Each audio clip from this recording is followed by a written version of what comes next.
Hello, greetings to everyone. It's me, Thales. This is my channel about English language. We talk about many topics ranging from basic to advanced English and English vocabulary, English grammar, and business English. Regarding business English, we have two different approaches.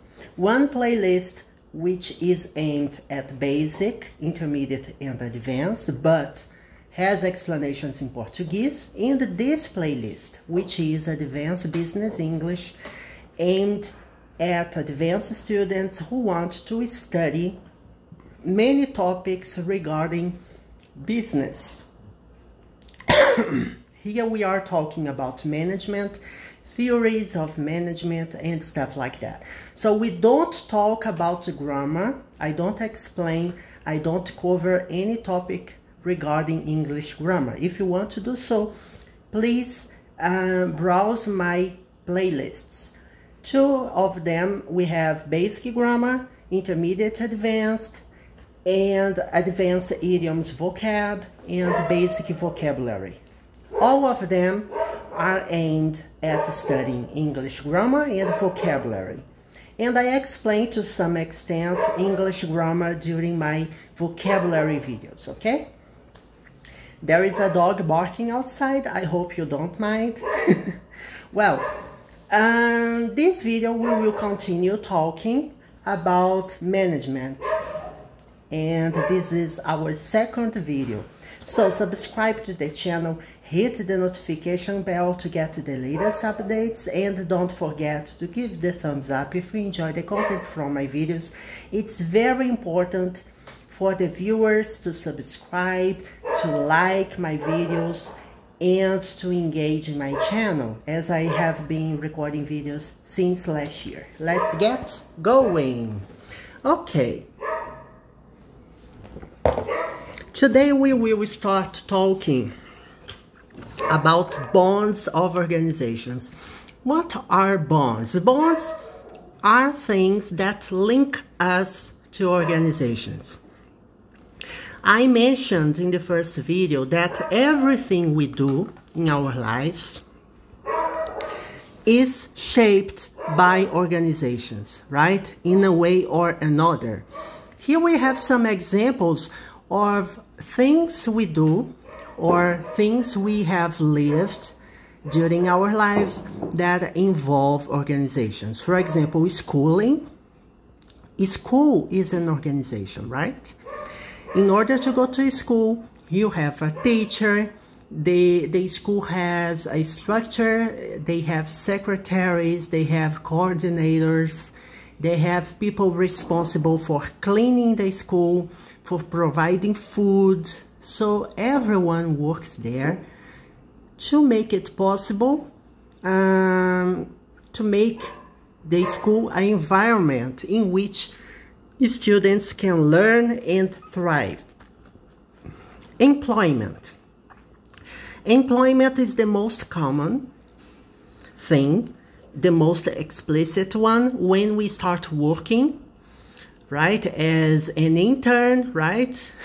I started as an intern at a big industry and I learned a lot. Right? It was a shadowing, right? It could be a shadowing in which I was learning the techniques, the theory, and I learned also how an organization works. So we receive wages or salaries in exchange for our work, right? We work in exchange of having money, right? Having some benefits, and it works until nowadays. In order to survive, everyone must have a job, right? If you don't have a job, if you're unemployed, you need to have money to do your basic stuff, right? Yeah, if you want to have a house, if you want to eat, if you want to drink, if you want to have fun, to go to the movies, go to a restaurant, everything you need money, because everything is about organizations. Restaurants are also organizations. When you go to the movies is also a company which provides entertainment.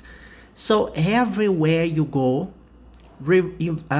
goes around organizations. So if you want to have fun, for example, I love video games. If I want to buy a video game, I need money. Video games are made by organizations. Games are also, software games are also made by organizations.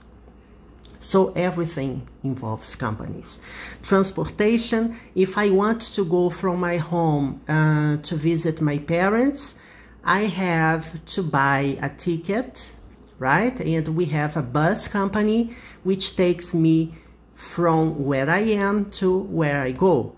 When I'm on vacations, for example, and I want to travel to the US, I need to take a plane. I need to fly from Brazil to the US. I also need a transportation. So we have an aircraft company which provides the aircraft itself and the transportation services, the plane services, which is another company.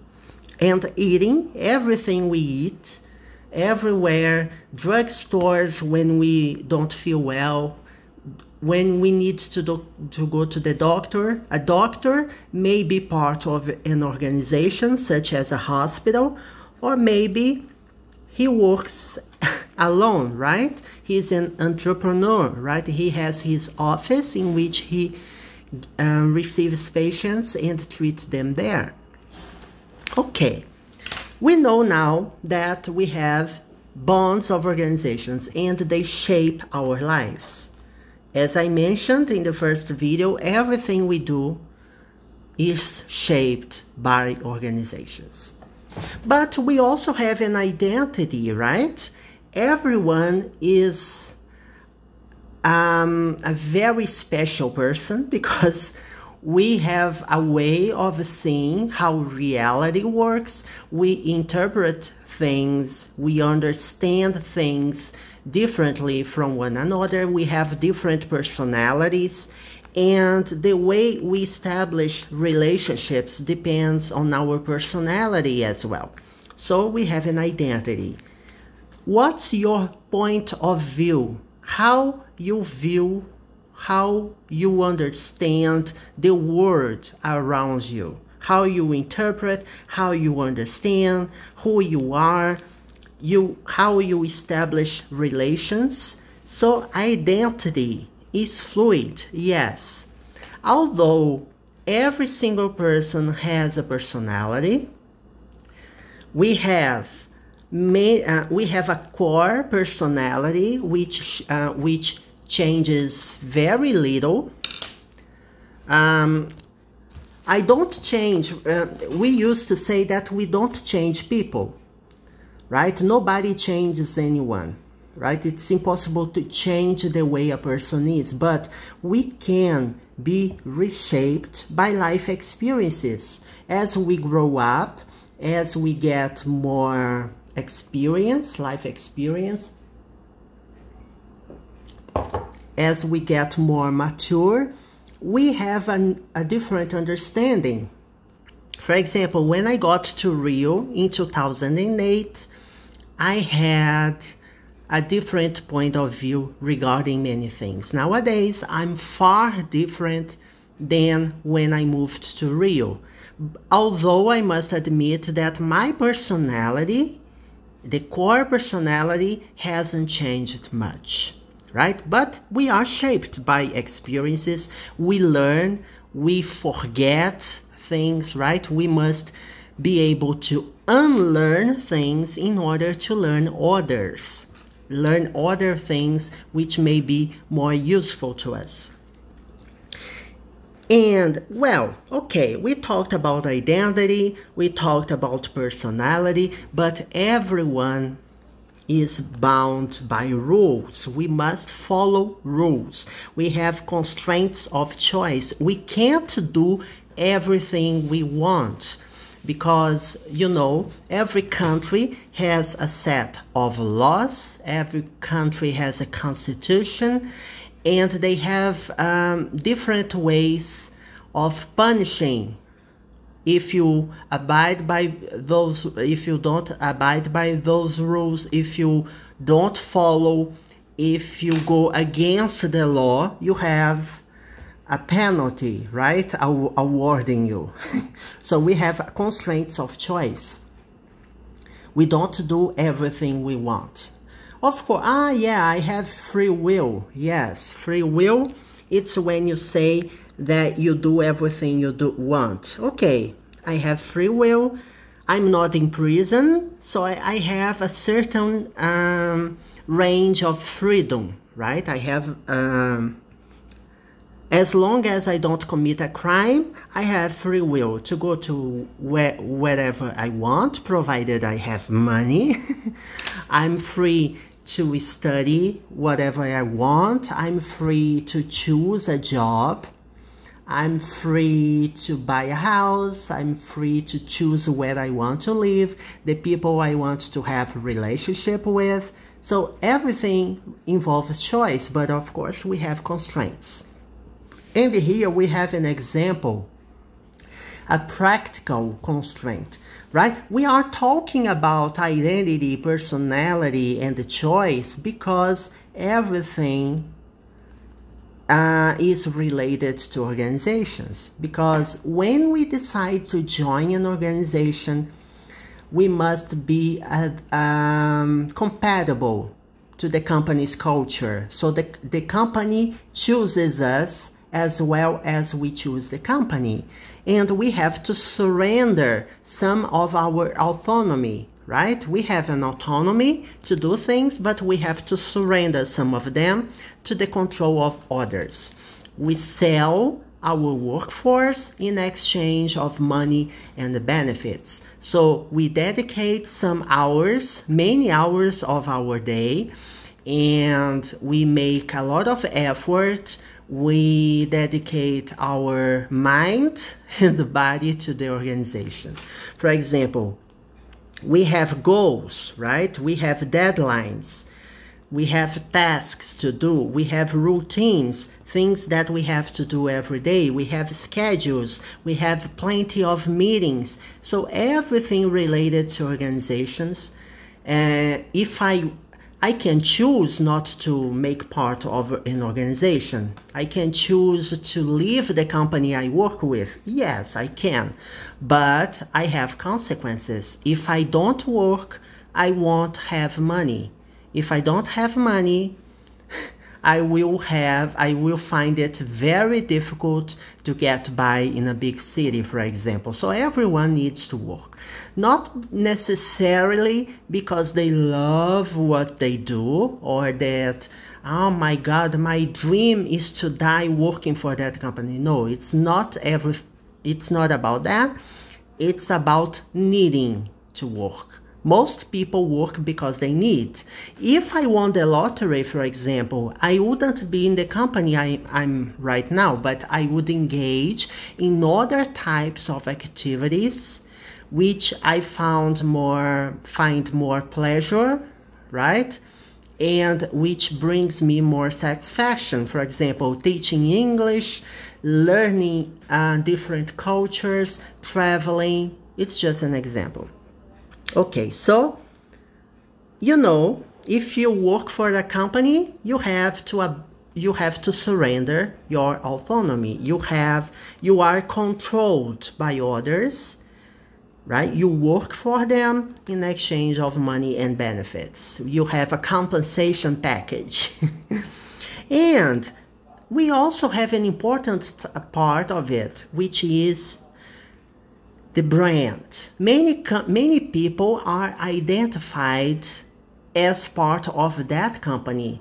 For example, you know this person because this person works for the mail service. You know this person because this person I have a friend who works for a restaurant and I met him at the restaurant. So the brands help identify who we are.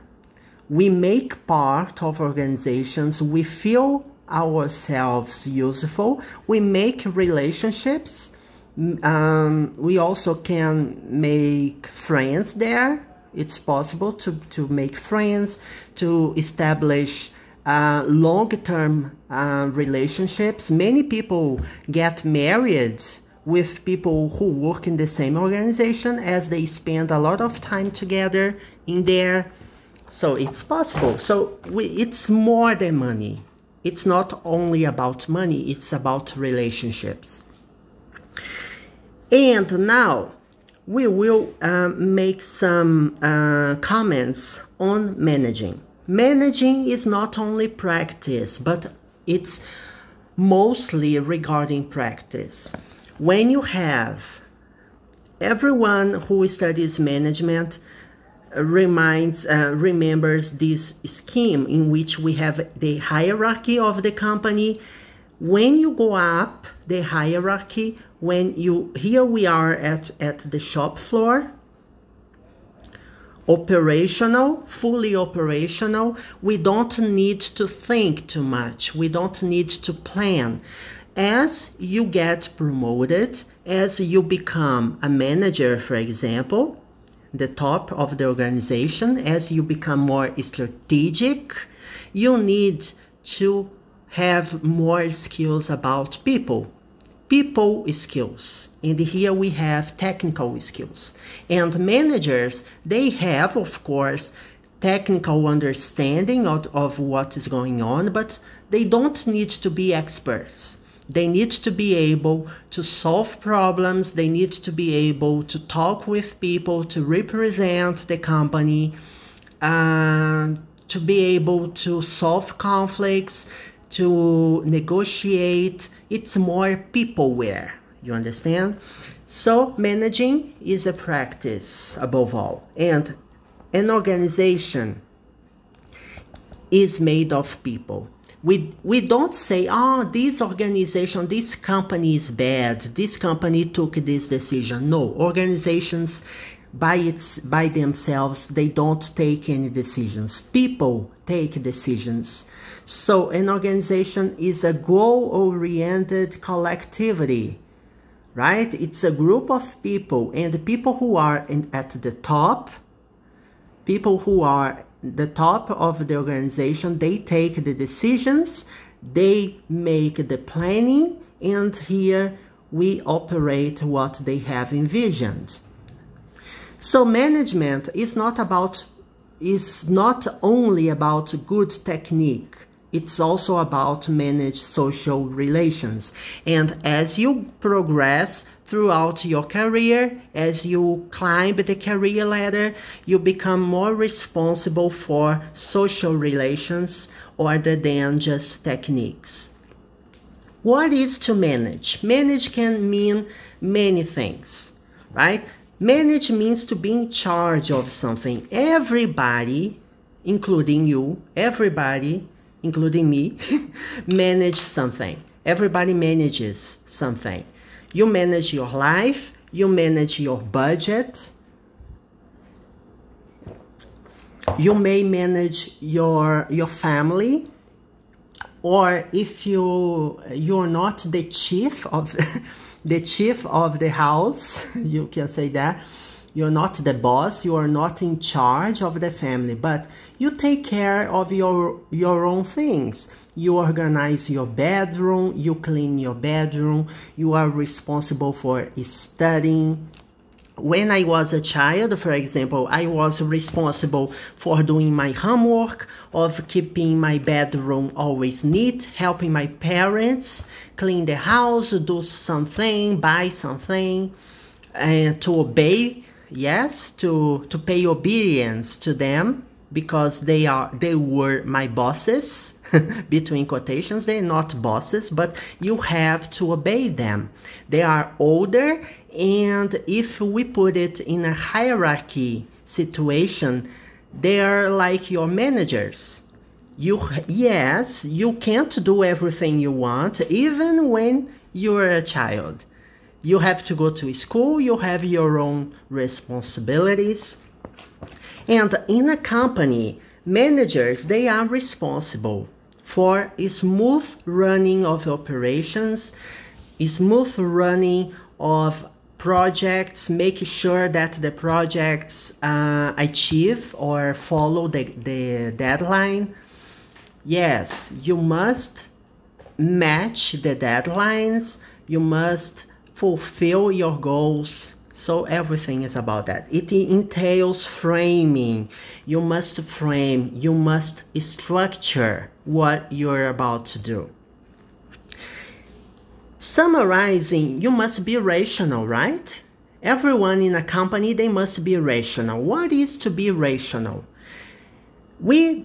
Yes, rational is the opposite of emotional. Yeah, people say, of course, we're not rational 100%, and many job situations when we're working, it requires us not only rational, right? We must be rational, but we must also have emotion.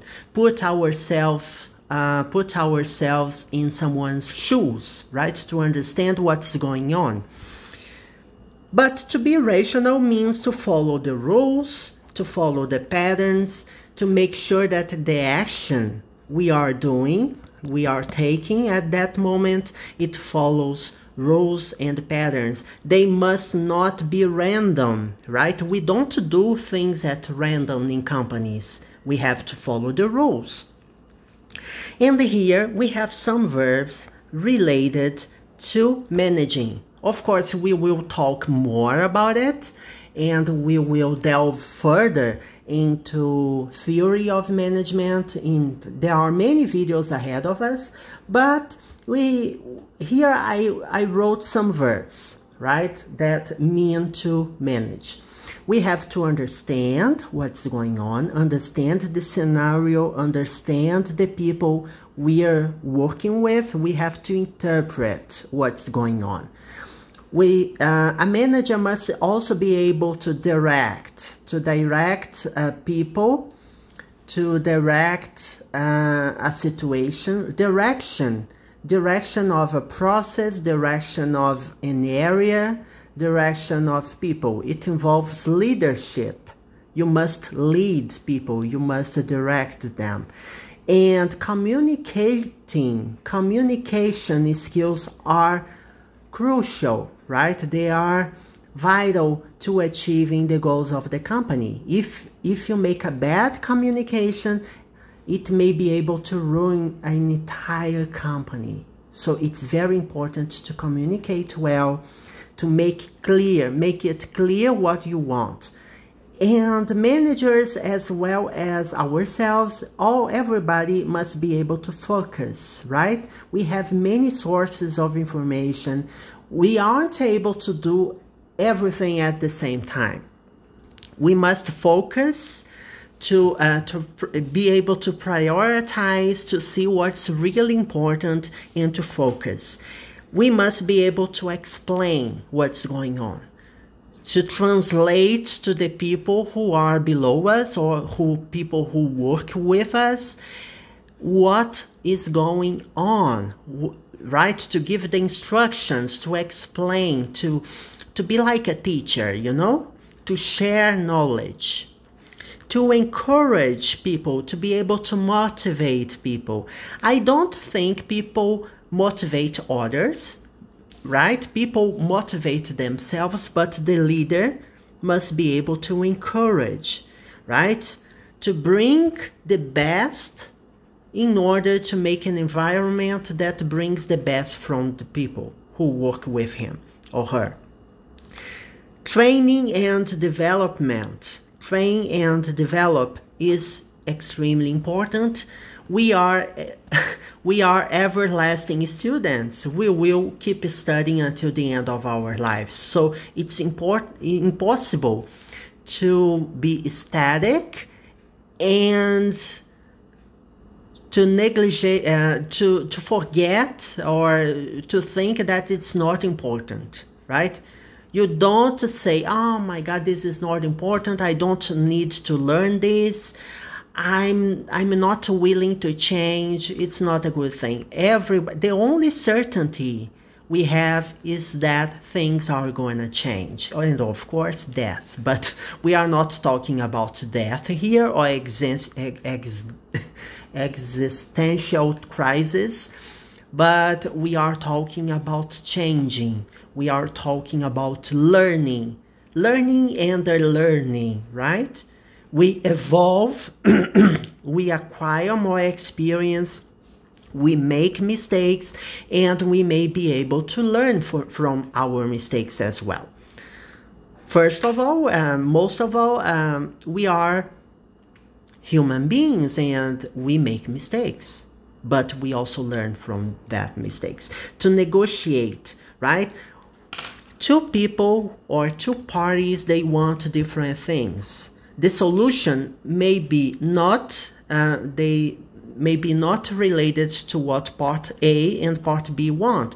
It must be a different solution. Everybody has to give in.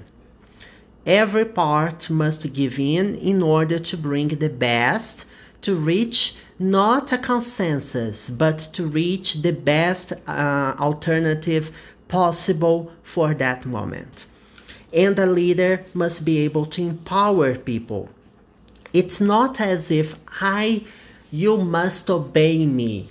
I order and you do. No. Empowerment is about giving people autonomy to do things, to recognize that they are important, they are capable, and they may work by themselves.